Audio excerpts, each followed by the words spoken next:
Welcome back to our Week 14 episode of Talkin Ball with Pat Leonard.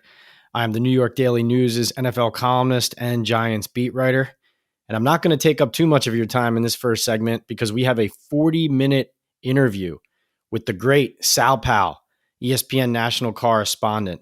He's going to help us break down the Giants and Eagles, which he will be calling as the ESPN national radio analyst with Chris Carlin in the booth at MetLife Stadium on Sunday. And we'll get into all the permutations and drama of the NFC East down the stretch, which is at a recent all-time high given what that division has looked like in recent years. But a few points from me first.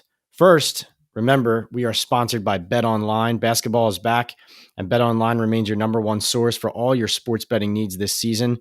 You'll always find the latest odds, team matchup info, player news, and game trends at BetOnline.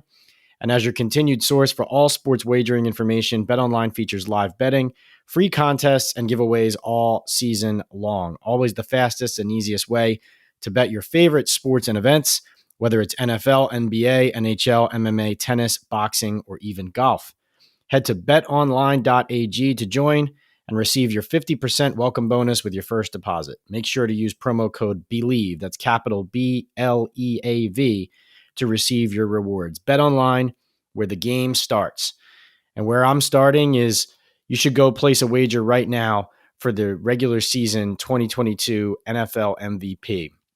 But you might want to put some money on two guys because Patrick Mahomes was my preseason pick, and I still think he's the front runner. But I think Jalen Hurts may have caught him, and it may be a two-horse race.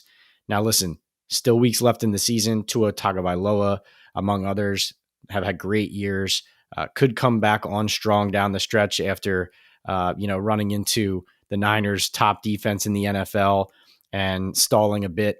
But what Hurts is doing, and we're going to talk about this more with Sal, but just to give you a picture of how great Jalen Hurts is playing for the Eagles right now, and something that needs to be said about the MVP conversation is this.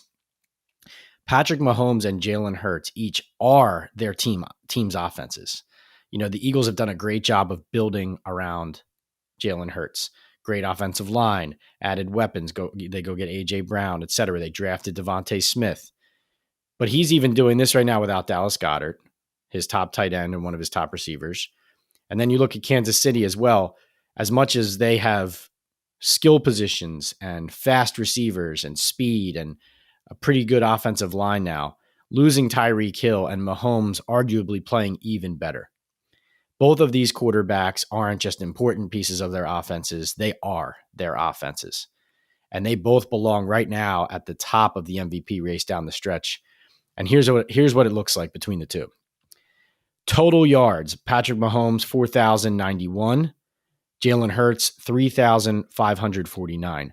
Of course, most of Mahomes are passing, and Hurts has over 600 yards rushing. Patrick Mahomes with 32 total touchdowns, Jalen Hurts with 29. So that includes many more on the ground. I believe it's 9 total on the ground for Hurts. Total turnovers, Jalen Hurts with only 5 compared to Patrick Mahomes' 11. And one of the amazing things about that is that Jalen Hurts has carried the ball 132 times. And then you have to take into account times he's been hit in the pocket, sacked, etc. So 132 carries plus all those dropbacks, has only lost 2 fumbles. Patrick Mahomes with 44 carries has 3 fumbles. Jalen Hurts with 609 rushing yards and 9 touchdowns. That's the exact number. Hurts obviously with an 11-1 record with the Eagles atop the NFC. Patrick Mahomes 9-3 with the Chiefs. Completion percentage, Jalen Hurts ahead, 68.1% completion percentage at 12.1 yards per catch by his receivers. Patrick Mahomes at 65.7 completion percentage and a 12.4 yards per catch for his receivers. Mahomes outranks Hurts right now in DVOA, the Football Outsiders all-encompassing stat representing a player's value. Go check out Football Outsiders. It's an amazing website, great information. I'm there every week, virtually every day. Mahomes ranks second in the league, actually behind Tua, who is a distant first, interestingly. And then Jalen Hurts ranks fifth. So will be fascinating to watch down the stretch. Does Jalen Hurts end up sitting the final game of the season if the Eagles clinch early? But no question about it that Mahomes and Hurts, I think, have separated themselves from the pack. Two other things before we get to Sal Pal.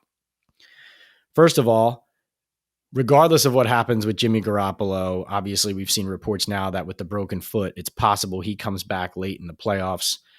I think we'll all believe it when we see it. But as Adam Schefter, who reported that Jimmy G's ankle was a little bit better than initially believed, as Adam Schefter said very well on ESPN, if the Niners are still alive in the NFC Championship when Garoppolo is ready to come back, that will mean that Brock Purdy most likely is playing extremely well. And I found this stat amazing about Brock Purdy. So he is now the Niners starting quarterback. He is a 7th-round pick out of Iowa State, 2-time first-team Big 12 selection. So easy to forget sometimes that the guys who weren't even drafted or were drafted in the final pick in the NFL were still amazing players and are still amazing athletes. But Purdy, this was courtesy of Andrew Siciliano at NFL Network. Brock Purdy, not only the first Mr. Irrelevant, so the final pick of the NFL draft, to throw a touchdown pass in an NFL game, he is the first Mr. Irrelevant to ever throw a forward pass in an NFL regular season game. And I think if you are not just a football fan, but a fan of sports, you got to root for a kid like this, right? Doesn't know what he doesn't know, comes in, and I think threw 2 touchdown passes in that win over the Miami Dolphins. And I'm not sure how I feel about whether the Niners' Super Bowl chances are up in smoke right now. I think that their defense is good enough, and the NFL is so low scoring, and Sal has some great stats in our interview about that. It's so low scoring now that a lot of these teams in the playoffs, I think the Niners will be able to get away with snuffing out offenses that their defense doesn't have much of a problem with, especially because of Nick Bosa and their pass rush. And they'll be able to manage the game on offense and get by. So I'm not ready to sit here and say that the Niners Super Bowl chances are out the window. I know that sounds crazy. I know it sounds crazy to think of Brock Purdy lifting the Lombardi trophy, but frankly, the Niners are well enough put together as a team that I can't write them off. I think that says a lot about the roster construction that John Lynch and Kyle Shanahan have put together there in Santa Clara. And then my final point about another quarterback, Daniel Jones and the Giants, of course, one win in their last 5 games, coming off a really frustrating tie that felt like a loss against the Washington Commanders, 20-20. I was there for all of it.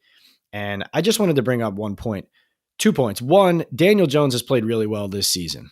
Okay? He's played really well this season. I believe he has. 2, when I wrote at the beginning of training camp about how if Jones didn't start playing better, Tyrod Taylor might end up coming in sooner than you think and all that, I took a lot of anger and heat and frustration from fans and from people who said, how dare you? The Giants love Daniel Jones. They're going to give him a chance. Now listen, they gave him a chance and they have started him all year. But my point and the tone and the information behind that story was the fact that when Joe Schoen and Brian Daboll came in here and declined Jones's 5th-year option, that the information said that they did not fully trust Daniel Jones and they did not fully trust Jones yet. Okay, so how reporting works is that you don't always write every single specific word you hear. Not everything's a quote. But the context surrounding and informing that story was the idea that the Giants' new regime was not sold on Daniel Jones. And you saw that in Tennessee when he threw that interception, which is, of course, something they're trying to curb. You saw Brian Daboll in his face on the bench. That was the coach telling the player, this is what we said you can't do. Now you're doing it. You can't keep doing it. And unsaid in that moment is, or else. Right? So following that, Jones has played, in my opinion, very well. I mean, you look at what Jalen Hurts has gotten from his front office in a prove-it year and what what Daniel Jones has gotten as far as a skill position group and weapons and help in his prove-it year. Now, the Giants' cap problems are very real. I'm just talking about what does one quarterback have to do and what does he have around him versus another. But now we come out of this game against Washington, and it sounds like the fans have caught up to the idea that, wait a second, why is Brian Daboll coaching conservatively and protecting his offense? Why does it look like Daboll is protecting his quarterback from himself and not going for broke and not coaching aggressively with his offense? Why does it look like he doesn't trust them? I think that should be a rhetorical question for you, and you should be able to answer it yourself. And you should understand that trolling people when they tell you information from behind the scenes about what's going on with an organization, maybe you should let it play out and take it for what it is. And that is informed reporting. That's what it is. But I'm glad everyone is caught up now. It's good to see. And now, rather than commenting on the trolls who react to Giants' ties and losses by attacking reporters instead of just analyzing the game, let's go over to our fantastic interview with the great Sal Pal. We'll be right back. All right, welcome to another special episode of Talkin Ball with Pat Leonard. The great Sal Paolantonio is back, ESPN national correspondent, host of the NFL Matchup Show, and actually is going to be in MetLife Stadium this weekend with me, but in the ESPN national radio booth as the analyst for Eagles Giants, alongside play-by-play stud Chris Carlin. Sal, thanks for coming back, man. And he is a stud. There's no question about it. I marvel at play-by-play guys, and Chris Carlin's one of the best of the best. No question about it. But you also are one of the best. And let's start right with one reason why. At the beginning of this season, you come on our podcast, and at the end of it, you say your Super Bowl prediction, your matchup, is the Philadelphia Eagles against the Buffalo Bills. Some people thought the Eagles would be good. I don't think anybody realized they would be as good as you predicted them to be.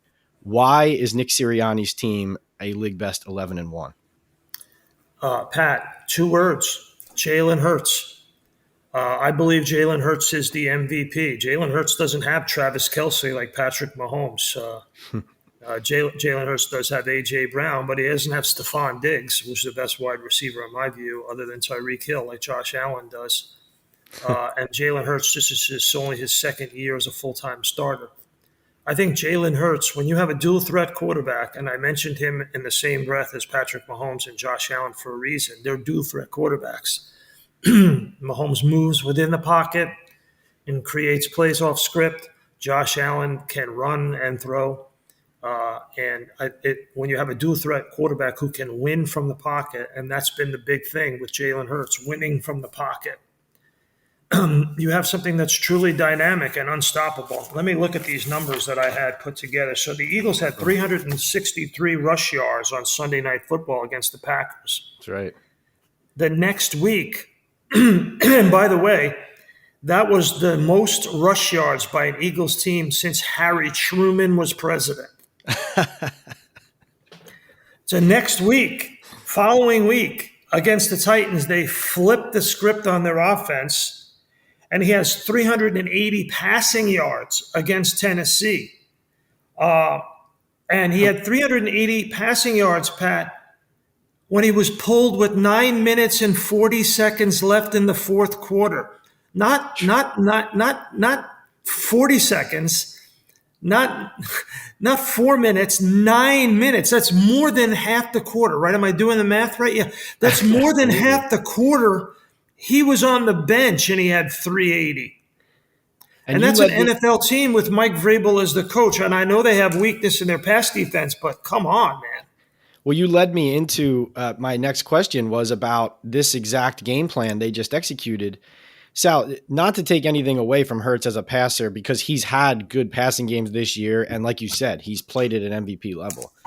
But do you think that the way they beat the Titans and the fact that they played left-handed, for lack of a better term, compared to what they're typically doing to win, and they beat the pulp out of one of the hotter teams in the league, do you think that served additional notice to the rest of the NFC and the NFL that Hurts and the Eagles are for real?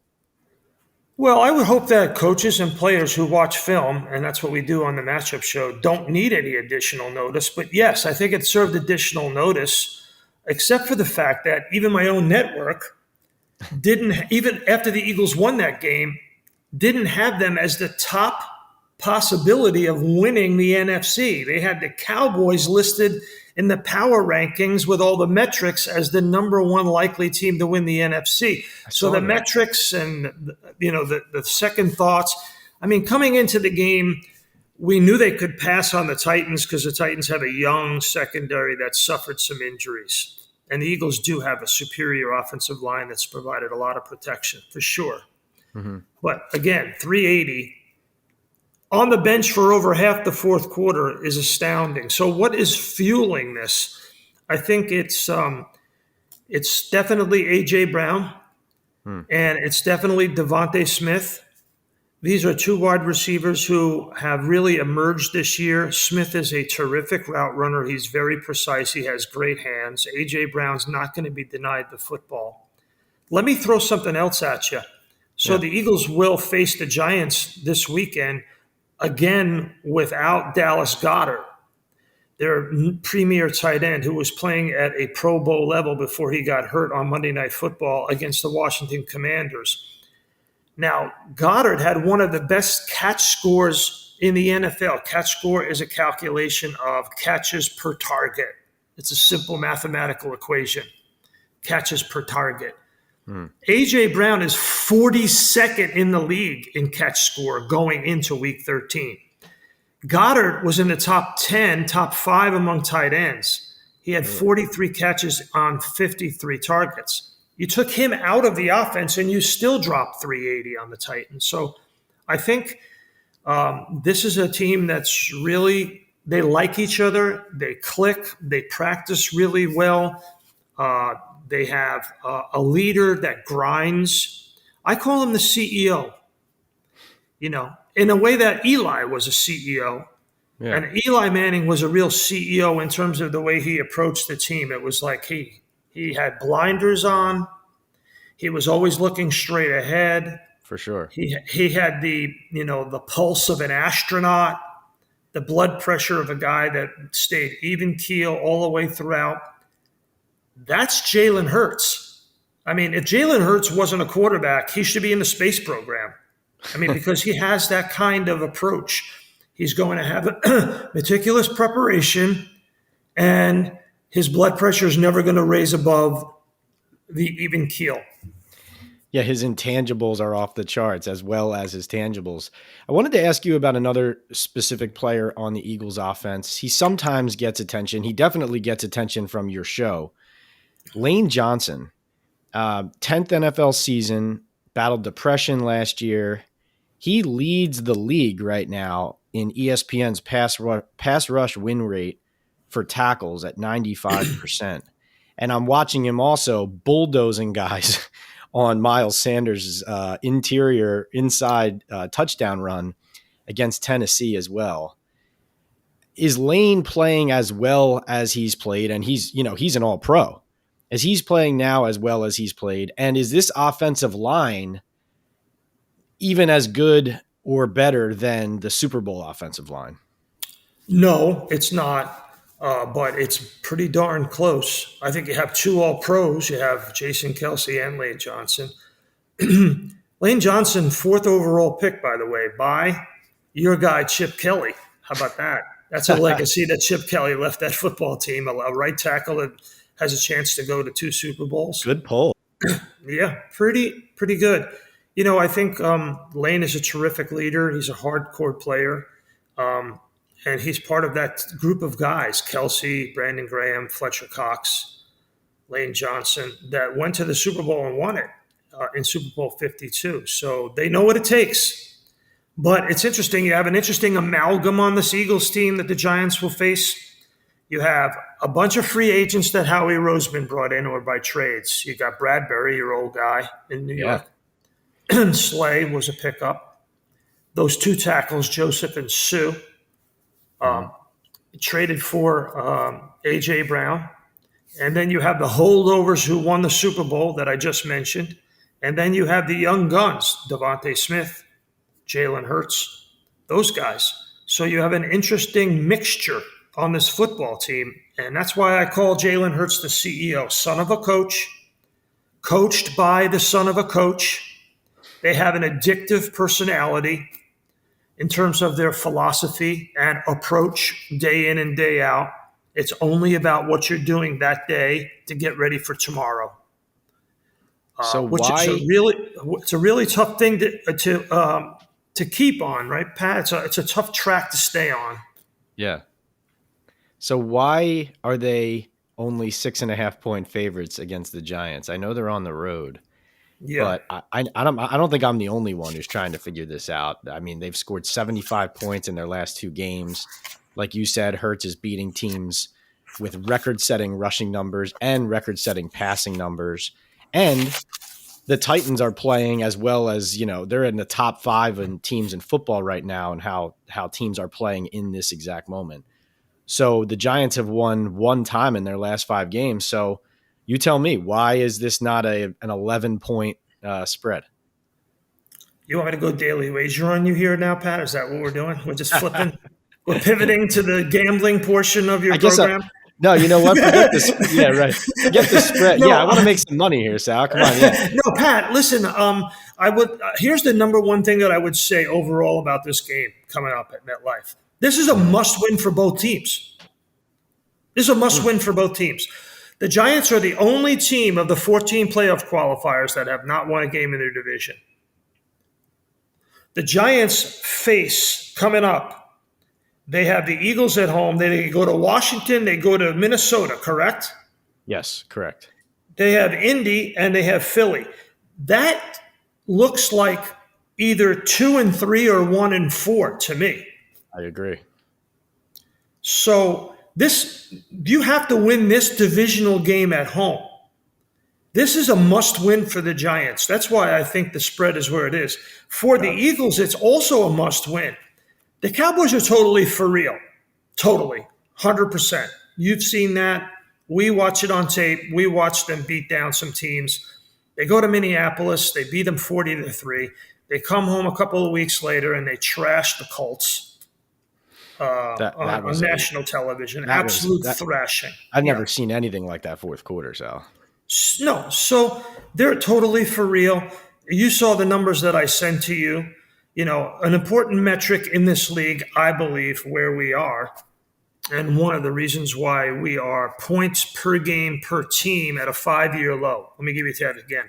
Points per game per team, 5-year low. Reason is why?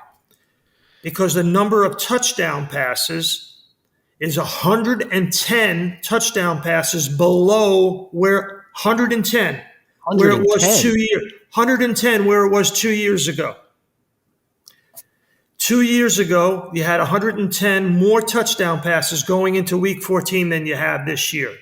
What a stat! I knew teams were running the ball more. I did not know that. So they're running the ball more because they're passing it less, because they're not being as productive, because teams are hitting the quarterback. So that metric that I sent you about teams hitting the quarterback, look who's at the top of the list. Dallas, Washington, a team the Giants just played.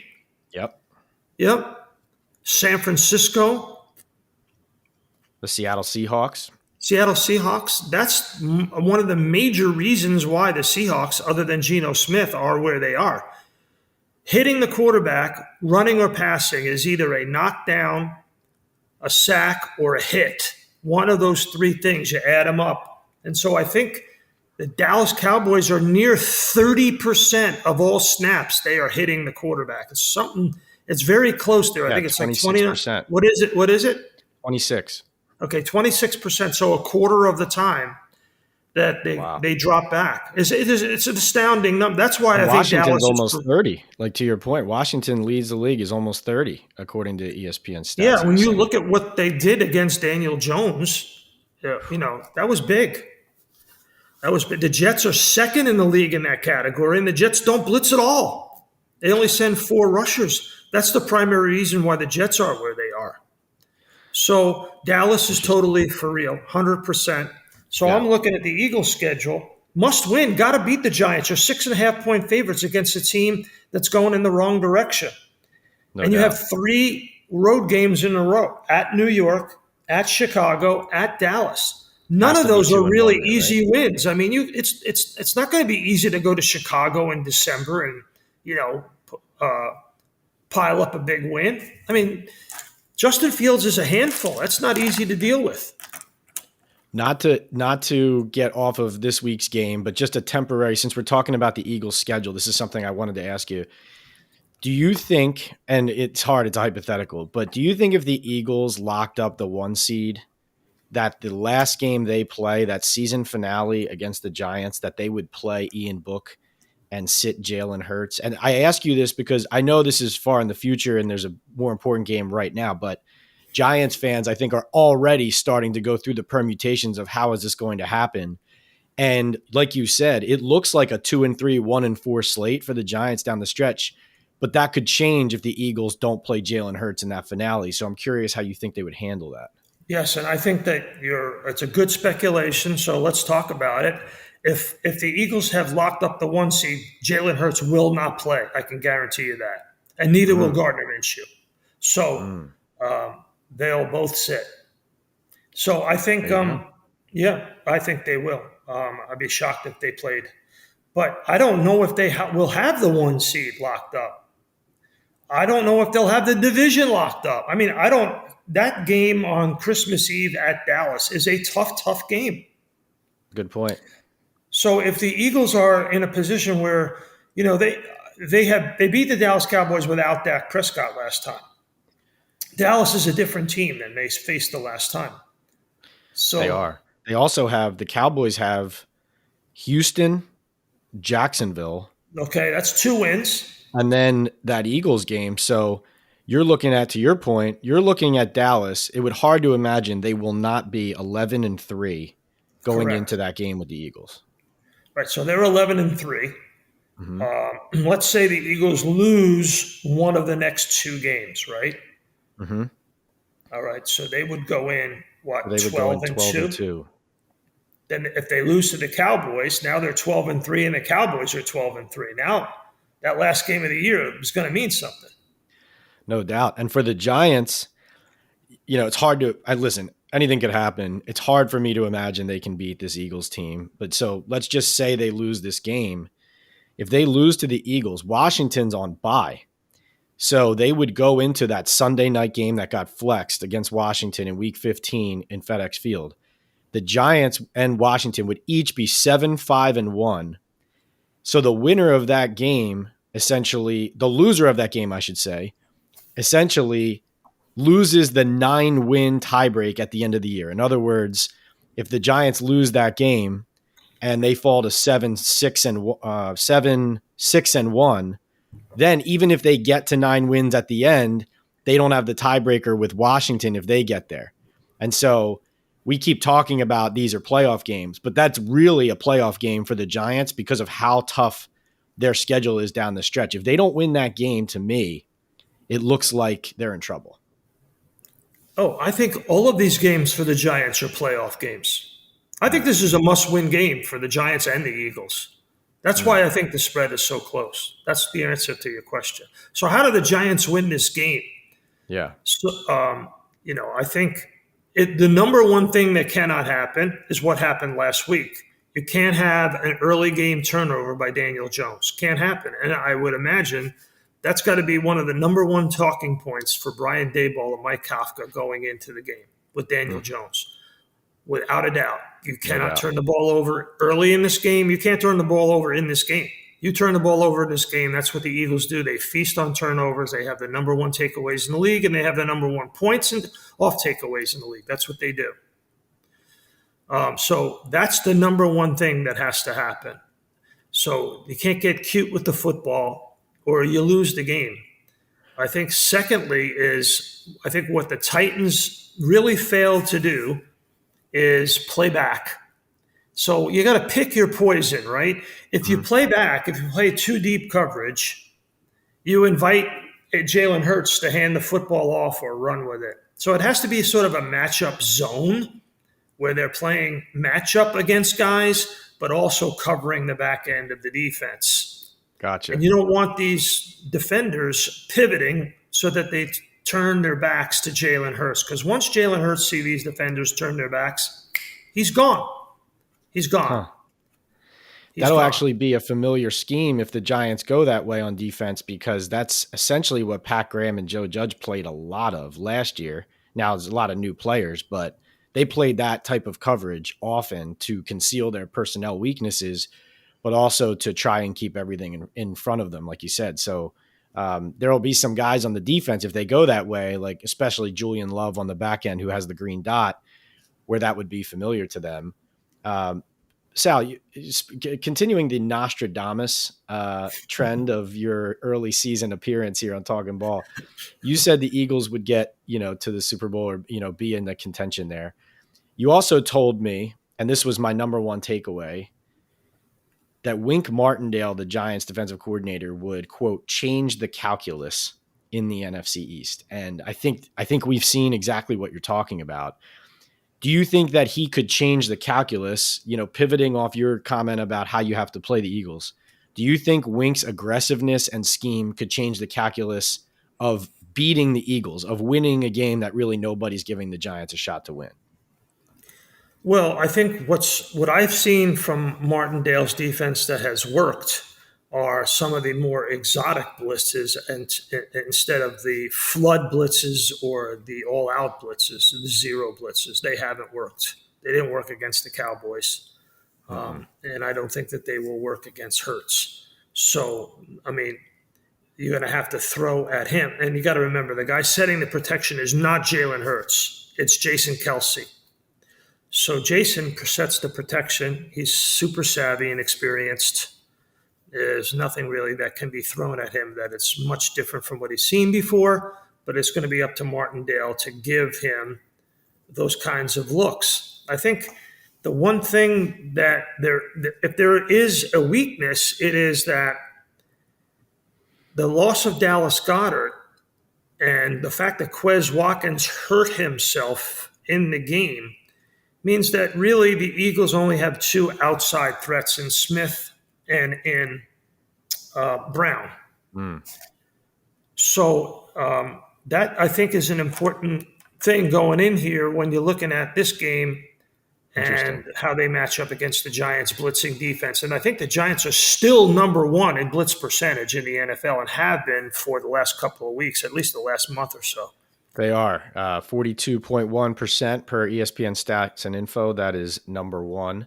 And sorry, I cut you off with my question there. I think you said the first key to the Giants winning was not turning the ball over, and the second key was containing that Eagles offense and not letting them get behind him. Did I interrupt? Was there a third? There's probably 5 or 6, right? I think those are the two things. Daniel Jones Giants have to look at what the Eagles did in their defensive line rotation against the Titans. So the Eagles' defensive line now is super fresh, and they got a lot of bodies that they throw at you. Jonathan Gannon did not really blitz Ryan Tannehill, and they didn't play 8 in the box against Derrick Henry. They just lined up their scheme. Their 4 defensive linemen, their 5 DBs, and their 2 linebackers, and pretty much said, okay, what are you guys going to try to do against us, and let's see what happens. Sue has been incredible. Let me give you the snap count. I think the snap count tells the story a lot of what they do defensively. I wrote it down. Here you go. So here's something really interesting, Pat. They're so deep on their defensive line that Hargrave had 28 snaps. He led the team with 28 snaps on the defensive line. 28. Really? They rotate that much. Wow. Hargrave had 28 snaps. Sweat and Cox had 27 each. They were both tied for second. Sue and Williams had 25 each. Brandon Graham, 18. Linval Joseph had 13. Jordan Davis had 6 coming back from that high ankle sprain. That was his first game back. Only 6, okay. So that's when your defensive line maxes out at 28 snaps, they're super fresh. Every down. Before they got Sue And Linval Joseph, just as a comparison, against Washington, Fletcher Cox played 80% of the snaps, over 70 snaps. So big difference. Yeah, no doubt. And when the listen, every year when the Eagles recently have been rolling and near at the top of the NFC East, it really has come down to Howie and the team assembling not only strong lines but deep lines, right? And I was going through it today about Landon Dickerson is third in the league in pass block for guard. Kelsey's five in centers. Jordan Mailata is second for tackles. Landon Dickerson's first in run block for guards. Kelsey's first in block for centers. And then on defense, pass rush win rate. Josh Sweat is third for edges. Hassan Reddick is fifth. Javon Hargrave is fifth for defensive tackles and pass rush win rate. And this for the Giants is the Achilles heel of them year in and year out, right? Their defensive line is getting some interior pressure, but offensively, outside of Andrew Thomas, they haven't been especially strong. But I wanted to ask you too, from a Giants offensive perspective, Sal, the Eagles, like you said, they've been taking the football away. There have been stretches in these games, though, and throughout the season where Gannon's defense, it's almost been like a tidal wave of points all of a sudden come in against them, or they just give up gobs of yards. I know that these additions they've made, especially on the line, like you said, have somewhat addressed at least the fact that they weren't stopping the run. But if you're the Giants, how do you attack Jonathan Gannon's defense? Because it does seem like there are yards to be had. Run outside the numbers, pass inside the numbers. Don't run at the Eagles' strength between the hash marks. The Eagles' strength on the defensive line and the front seven is between the hash marks. You got to run outside of it. Tight end screens, wide receiver screens, a lot of reverses, jet sweeps, anything that will get your playmakers outside the hash marks with the football at the line of scrimmage. And then you got to attack them in the middle of the field in the passing game. Shallow crosses, deep in cuts, curls, those kinds of things. Because their two corners are too good at protecting the boundary. Bradbury and Slay. They protect the boundary really, really well. How long is Gardner Johnson going to be out? He won't be playing in this game for all intents and purposes. That's all you have to worry about. But I think Blankenship, from my grades, I give him so far a solid C+. He tackles well. He's in the right place at the right. He's a rookie. He came in on the fly. He's a good tackler. He attacks the line of scrimmage in the run game. I like him. But, he hasn't been tested, Pat, deep with the deep ball. I don't know if Jones and the Giants are capable of doing that, but he was tested by Aaron Rodgers and their rookie wide receiver who's got 7 touchdown catches. What's his name? Christian Watson, yeah. Correct, yes. Well, you know what's interesting, Sal, is it's kind of going under the radar with the Giants because their offense isn't scoring a lot of points, and at some point in every game they're stalling out. But Darius Slayton has come on as a guy who Jones has now hit, I think it has to be something like a completion of 40 or plus yards. I want to say in 3 straight games. I have to go back and check that, but he and Slayton have been connecting down the field and they've been taking those shots. So that element is there, but you, I think, brought up the point of the week on the Giants, the early Daniel Jones turnover. Because, Sal, as much as Brian Daboll made his mark with the 2-point conversion in week 1 at the end for the win or loss in Tennessee, and Saquon barrels through, and that galvanized the team. I mean, let's just face it, it did. It showed them how to win late games. It helped them feel confident when they were down in other games. But we turn to the Washington tie that they just had. Brian Daboll clammed up and Mike Kafka in a conservative shell on offense. Why? Well, they're not going to say it out loud, but you can tell. And Sal, this has been going on all year in situational football spots, like for example, at the end of the first half where there might be a minute and a half left and they have 2 timeouts on their own 25, but they're not going for broke. They're protecting their offense. And the fans here in New York finally are at a point where they feel they see that Dable does not trust Jones. And I'm wondering from your standpoint, is that smart coaching to know a player's limitations or what you think they are and say, listen, this is the only way we can win? Or do you think where the Giants are trying to evaluate Daniel and also, you need to coach to win rather than not to lose? Do you think that they should give Jones the opportunity to either, excel or fall and put their full confidence in him and let him, rip it and turn it loose? And that's a great explanation of what's going on. So my opinion is this, and this is my opinion. You've seen me around Daniel Jones through several permutations of head coach, right? Yes. And you see the success that Brian Daboll has had this year with him. And I think the success is largely well over 80% to 90% due to the fact that early in the season, Daniel Jones did not turn the football over. And when he did, Daboll drew a line in the sand, right? And said, we're not going to do that.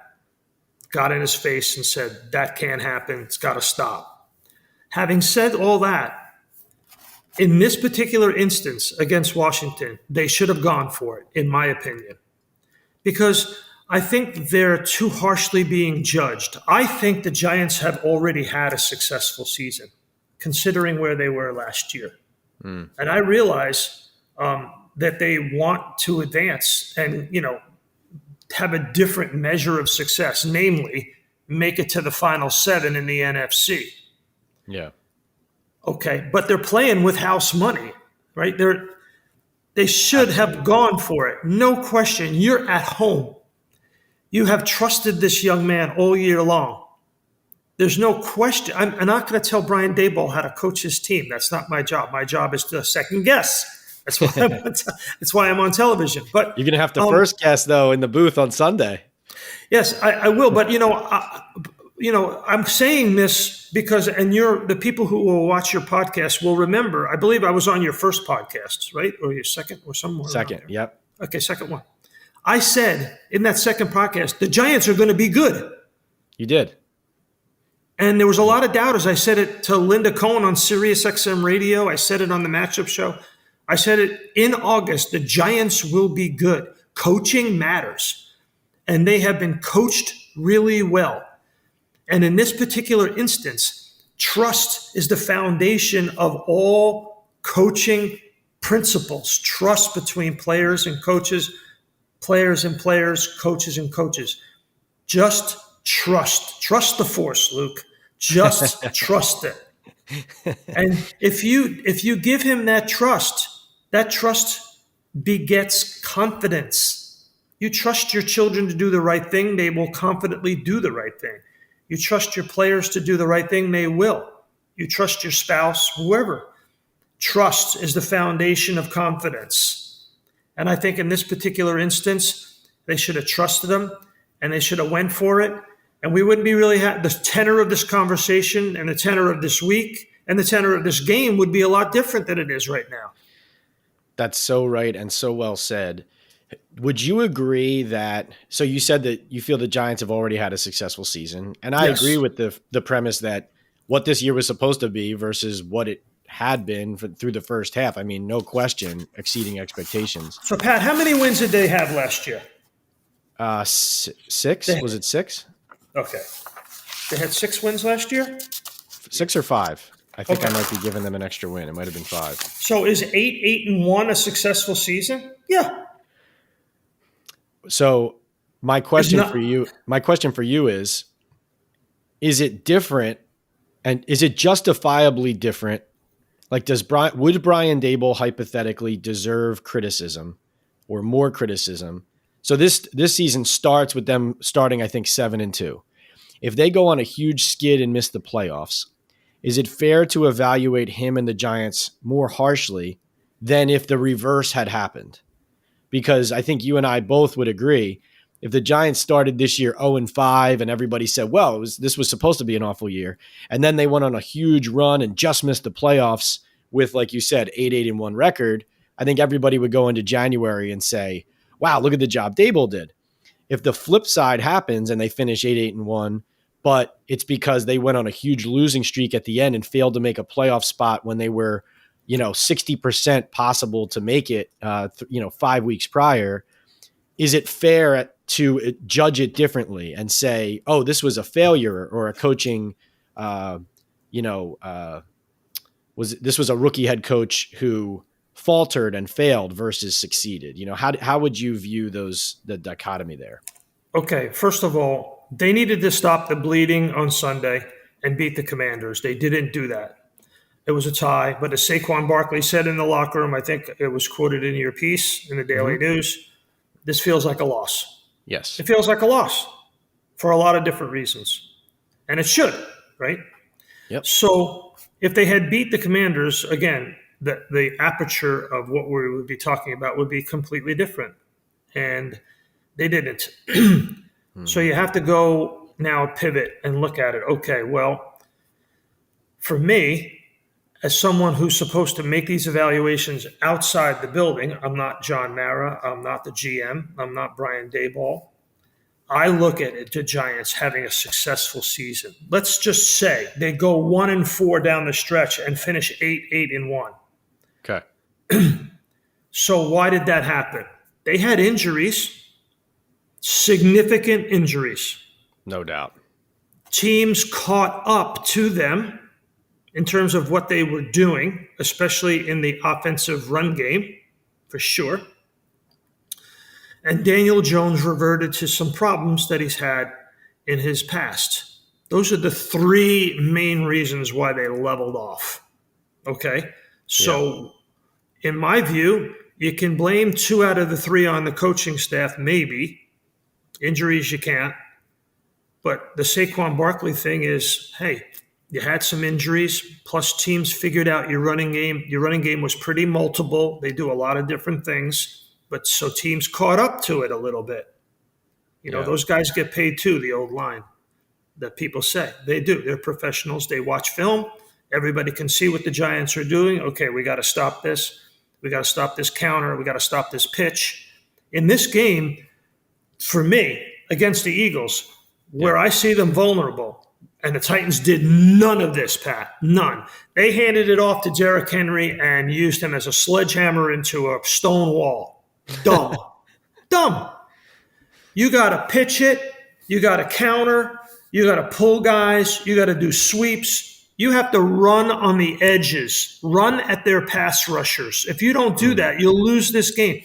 There should be no running. There should be no running between the A and the B and the C gaps. It should be all on the outside.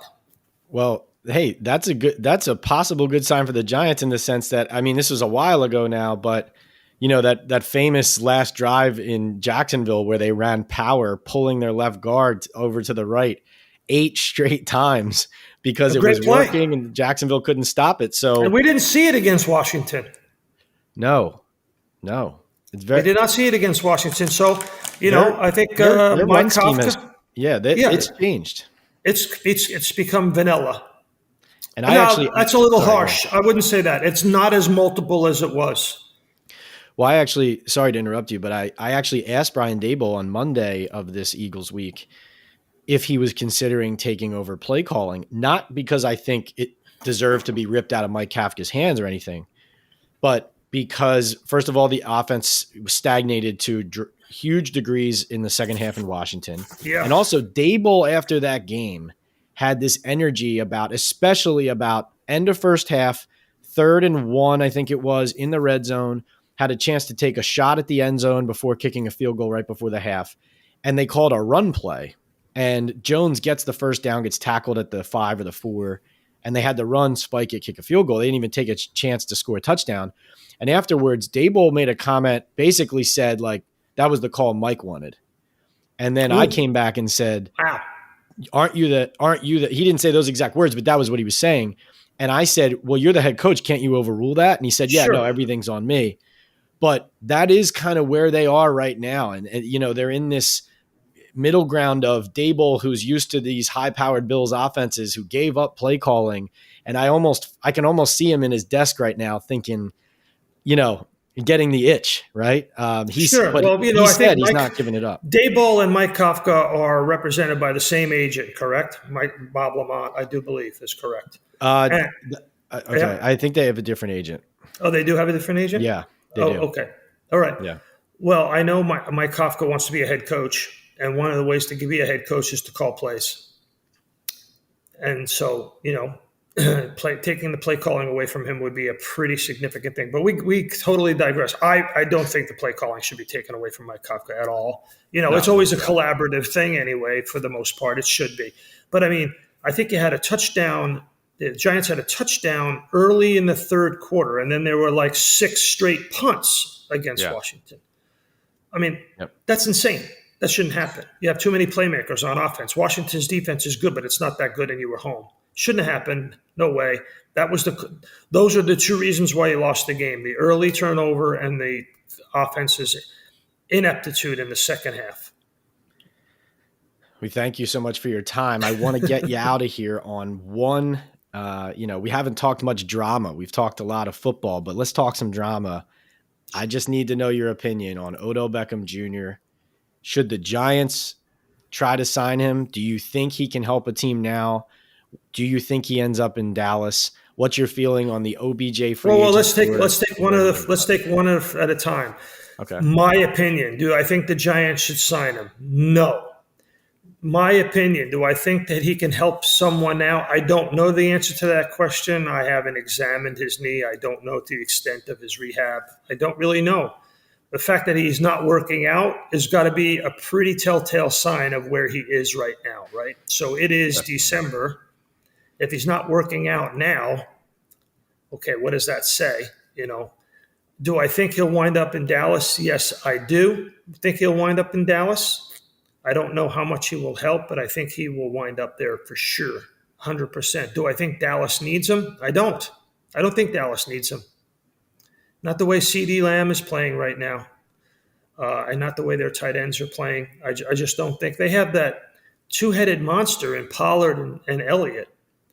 Yeah. And, their offensive line is playing really well, and they're about to get some injured players back on their offensive line. Dallas is a formidable team, both offensively and defensively. I don't know if I would upset the chemistry that you have going there. Interesting. Sal, we always appreciate you joining. We really appreciate you coming on here talking ball. I learn about 15 new things about the NFL every time I talk to you. Sal, again, will be in the national ESPN radio booth at MetLife Stadium for Eagles Giants with Chris Carlin this Sunday. Sal, we appreciate your time as always, man. You're the best. There's nothing like a Sunday morning drive on the Jersey Turnpike. I get up early, get my Dunkin' Donuts at exit 4, go up the Turnpike, make a left at 16W, get there before everybody else, get in that parking lot, get to that stadium. I've been doing it for 30 years, Pat. 3-0. How about that? Do you have WIP on the radio and then transition to WFAN to get the flavors of both, or are you a music guy? It's Sunday morning before sunrise. I've got smooth jazz on Sirius XM, man. Let's go. I'm a pregame Dunkin' guy too, so kudos. Awesome. Can't wait to see you Sunday. Thanks for having me on the show. You're terrific. I really enjoy talking with you. Thank you. Always. Take care. Thanks, Pat. All right, let's go over to Pat's picks for Week 14. Going to give you 3. These picks are brought to you, as always, by betonline.ag. Going to start with my best bet of the week. Patriots -1, so 1-point favorites at the Arizona Cardinals on Monday Night Football. I refuse to ever pick Cliff Kingsbury to do anything against Bill Belichick. 9-6 record for me, by the way, in Week 13. We had a couple tough ones rolling in there, so we've bounced back here. We're just below 500 for the season, but our goal is to get through Week 18, having made you that money. Stick with us. We're going to get there, promise you. But the Patriots, I think this line is an overreaction to 2 losses consecutively against the Vikings and the Bills, 2 of the best teams in the league. The Patriots should have won the game in Minnesota, And then obviously, two games like that now coming into a team in Arizona that's, I believe, only won one in their last five. These teams are pretty identical against the spread, like each is about 500. So no real advantage or disadvantage there. But I think that the Arizona Cardinals coaching staff is just not up to the task of Bill Belichick and his coaching staff. And I think the Patriots win this game. I'm also going to go with the Seattle Seahawks. They are -3.5 at home against the Carolina Panthers. And I know the Panthers have shown some fight here in their rotation of quarterbacks that now no longer includes Baker Mayfield. But the Seattle Seahawks are, with Geno Smith playing the way he is right now, and both of these teams need wins. I mean, Carolina somehow is still not dead in the NFC South, which is horrendous. And the Tampa Bay Buccaneers just got that really important victory, come back over the New Orleans Saints on Monday Night Football. Both of these teams are desperate. I get it. And Carolina is not awful, but I love that Geno Smith and the Seattle Seahawks offense and passing offense can carry them if need be. Kenneth Walker got hurt last game. We'll see where he is. Their rookie running back, their promising running back out of Michigan State.